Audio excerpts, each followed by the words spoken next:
I've been working in the fashion industry for about 13 years now, as a designer and consultant, mainly for lifestyle brands in the UK. So I've worked for Barbour, Monsoon, and I started my career at Debenhams.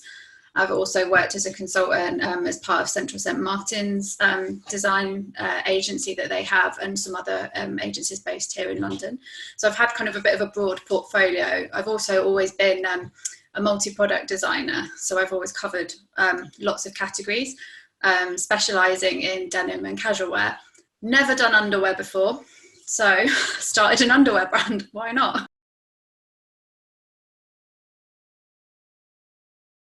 The fashion industry is so overcrowded that actually there's not a lot of space for more businesses, but there's a lot of space for businesses that are doing better.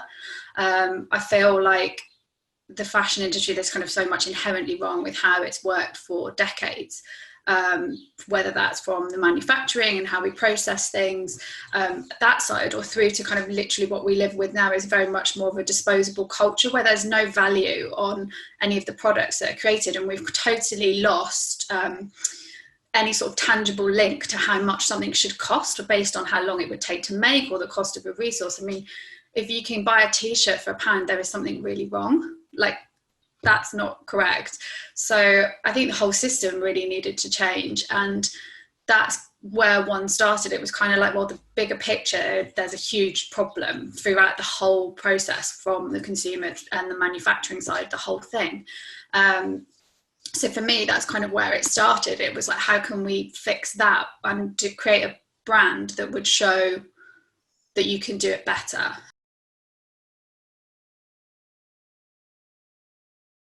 We look at basically reducing our environmental impact from the off. One of the things that I'm personally really passionate about is kind of looking at the end of life use case of our clothing. So because we have this disposable culture, there is so much of our product that just ends up in landfill. Like, even if you think you're doing something good and taking it to a charity shop, the likelihood is that doesn't stay in the charity shop very long. If it's not sold, it goes to another distributor and it ends up in landfill. Not here, but in other parts of the world, particularly in kind of sub-Saharan Africa. And it's just a really abusive system.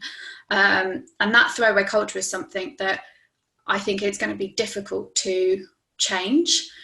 It's a long-term game. So for me, it's like, well, what's the end life use case of everything that we create? And so I set up one as a circular business. So we have a take back scheme embedded from day dot of our own products. So we'll take all of our own products back, and we take the responsibility of disposing of those products in the right way. So for example, with underwear, because underwear is a highly disposable item, it's the one thing that there's no resale value for, there's no resale market.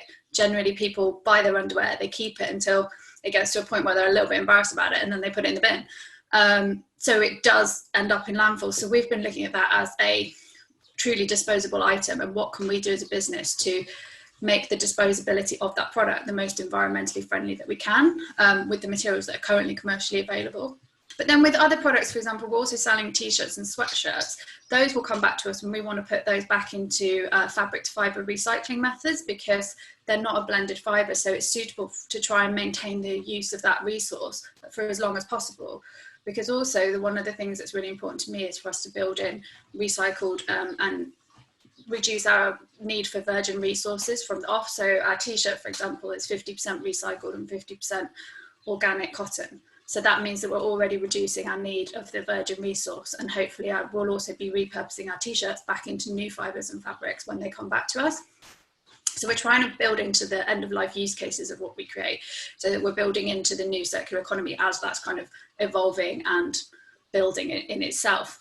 It's all a very new space, so it could look very different in 5 years' time, but I'm hoping that we've set ourselves up to be built into that space from day one. And all of these things that we're doing, obviously, is hopefully reducing the environmental impact of the garments whilst we're creating it, but also the environmental impact of the garment throughout its lifespan.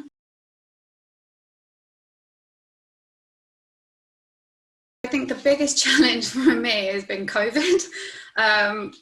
We're manufacturing in Portugal, but I've never ever experienced waiting so long for samples. Also, the biggest challenge is me massively underestimating the complexity of underwear. I thought it's going to be really simple. It's only a bit of fabric and like some elastic. It's going to be great. Like really easy. I've gone from designing lots of different categories, be simple. It's actually really complicated. Yeah, you can make the biggest change by changing millimeters, and it can affect the whole garment. It was, yeah, a very big learning curve for me, but also, yeah, COVID's been very difficult. The factory that we're working with is fantastic. It's somebody that I've worked with before, but I'm also very used to being able to get out to a factory if there's a problem. Can't go there, so everybody's learning how to work remotely. The factories are having to learn how to work remotely, where they've got staff on shift patterns.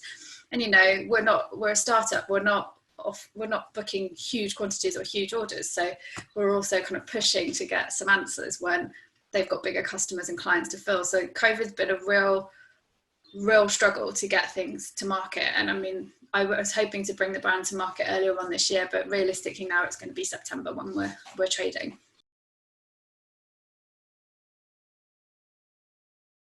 A couple of things. One was that I liked that it was an open call. So there wasn't like a smoke screen. You didn't need to chase down emails to investors or try and find an advisor that had a bank of investors or who's got a family fund. Like, it was just an easy access platform. It was an open call. It was like, have you got an idea? But also they were open to pre-trade and pre-revenue applications, which was really important to me because we were in a global pandemic. I was a fashion designer. There's not a lot of need for a fashion designer in a global pandemic.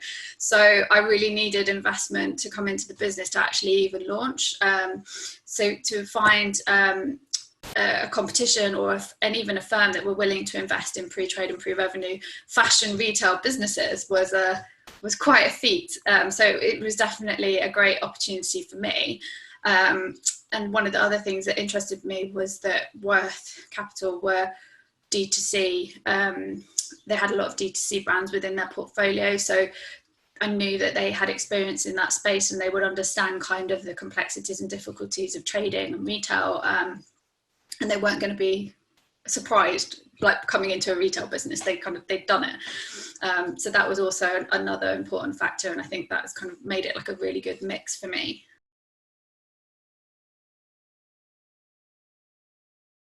I think it's really important, especially as a solo founder, when you're working in isolation, being able to have a mentor is hugely beneficial.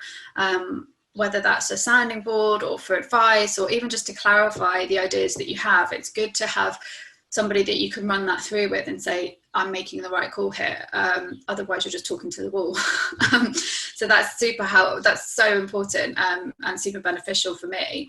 And I think having a network of entrepreneurs that have been through the same thing as you, or even that are ahead of you and they've kind of been through a process and they can give you advice and guidance on that, it is a great kind of network to have around you.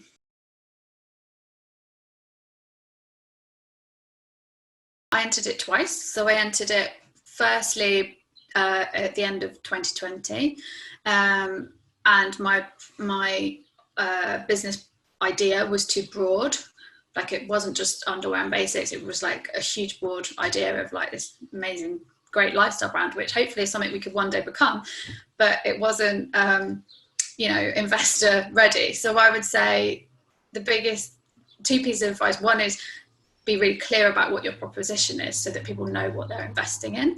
And the second is to be honest about yourself and be honest about your own strengths and weaknesses. And because there's no point going in and saying, yeah, I can do this, I can do that. I think it's better to go and say, actually, I really don't know anything about this. And if I got this money, this is something that I would be looking to use to support me in that area.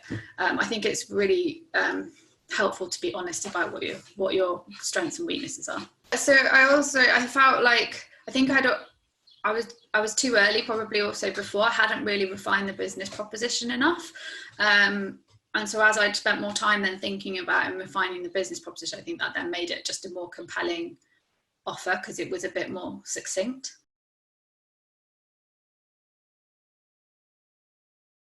For me, there's two big milestones. One is I really want to get our B Corp status, or our pending B Corp status.